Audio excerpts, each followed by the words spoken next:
Hello, friends, and welcome back to r/ProRevenge. Let's start our video with a positive story for a change. But before we begin, don't forget to subscribe to our channel if you're new here and turn on notifications so you don't miss a new video every single day. Here we go. Faith in humanity restored. I work in a grocery store in Canada, and while the stereotype about Canadians being polite, nice, and friendly mostly holds true, we've been known to apologize to inanimate objects when we bump into them. We do have our fair share of jerks, and definitely more than a few Karens. You hear the occasional story or see a post about someone in the drive-thru paying for the car behind them, or someone paying the difference if a person ahead of them is a few dollars short. But up until a few weeks ago, the most I'd ever seen someone do that for was a little under $20. I was given a little bit of hope for the future of our species about a month ago.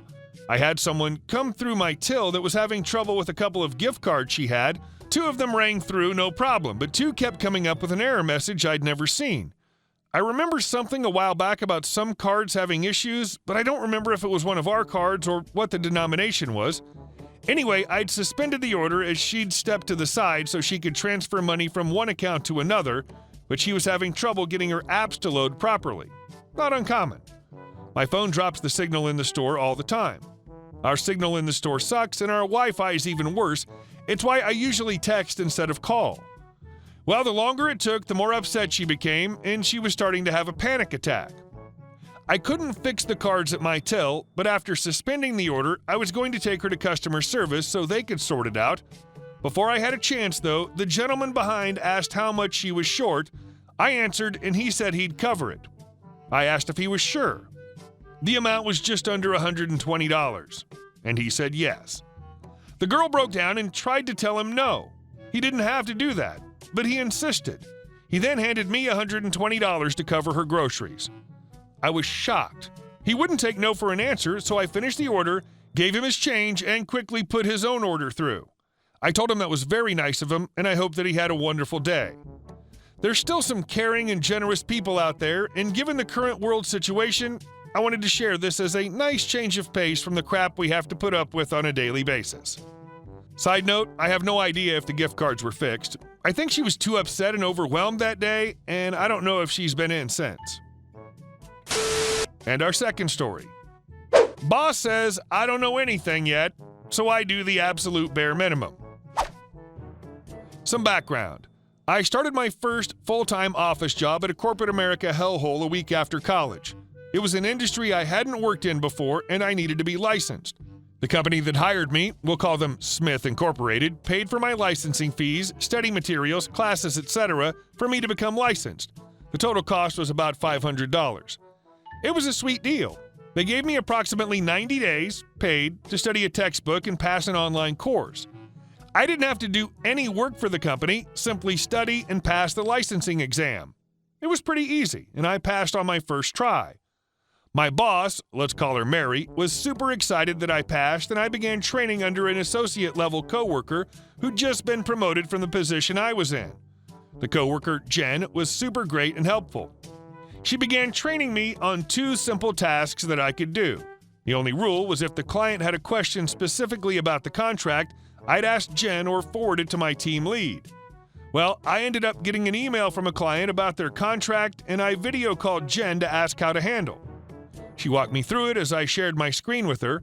I wrote the email back to the client exactly how she told me, and she read the email before sending. A month goes by and everything's great. I'm learning and getting more comfortable. Then I get a really nasty email from Mary. She CC'd my whole team into the email, going on and on about how I cannot answer contract questions and how she's gone over this with me before. She hadn't. Jen was the one who told me I can't answer contract questions. Both Jen and I try to explain what happened and that Jen was the one who wrote the email. I just typed what Jen said and sent it from my email since the client emailed me, not Jen. Mary then calls the team up in a video call and goes on about how I don't know anything and I just started and I don't really know how this industry works and that answering contract questions is out of my job description. It went on for about 5 minutes. I say okay and get off the call crying. The next day, out of pure pettiness, I simply do the absolute bare minimum. I don't know anything, right, Mary? I still complete all my tasks and everything that's required of me. Anything more advanced that I would normally try to learn with Jen's help? Nope. I just forward it to our team lead and say, sorry. Mary said I can't do anything outside my job description.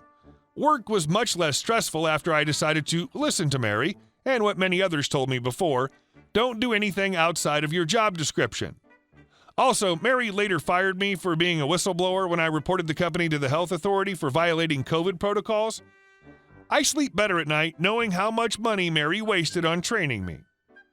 Forget all these people who are telling you that you can be fired for unrelated issues and there isn't anything you can do. Call a labor attorney. Tell them the story. If you were suddenly terminated with no history of write-ups, you may have a case. Take legal advice from lawyers, not the internet. And our last story. Thieving manager tries to frame me for theft. It doesn't go well for them. Cast. Store manager, Mo. Thieving assistant manager, Jay. Lead assistant manager, BBF with SM, Travis. This story happened around 6 years ago when I worked for a retail company I'll call No-Op. Jay was well known to be a thief by the base staff and some of the lower levels of management. Unfortunately, she was a golden girl to Mo and Travis, and we never had any solid proof. We also didn't get pay docked, etc., unless it was over a certain amount, which it never was, so staff never had any real incentive to try and find proof. One of Jay's favorite things was to steal vouchers for money off products or shopping because you were just supposed to rip them up and put them in the safe. There was no official way of counting these to return them to the company, so she could use them again in a different store and get away with it. This particular day was Halloween, and I was on till 4, the only till with no cameras on it. Mo came up and paid for her shopping with some gift vouchers she'd received at a store manager's meeting because the store was doing really well. I served her, and no one else touched my till all day because I was the main person on the tills for this shift. We closed up for the night, and Jay took the registers to be cashed up. I went out to the pub with my friends and had a good night, not knowing what was coming. The next shift I'm on, Mo calls me into the office and tells me the vouchers she used were not in the safe, and she knew that it was my till. She wanted me to return the vouchers and would not press charges or put anything on my file if I just returned them immediately. I, of course, didn't have them and testified as such, but she didn't believe me. I went looking everywhere.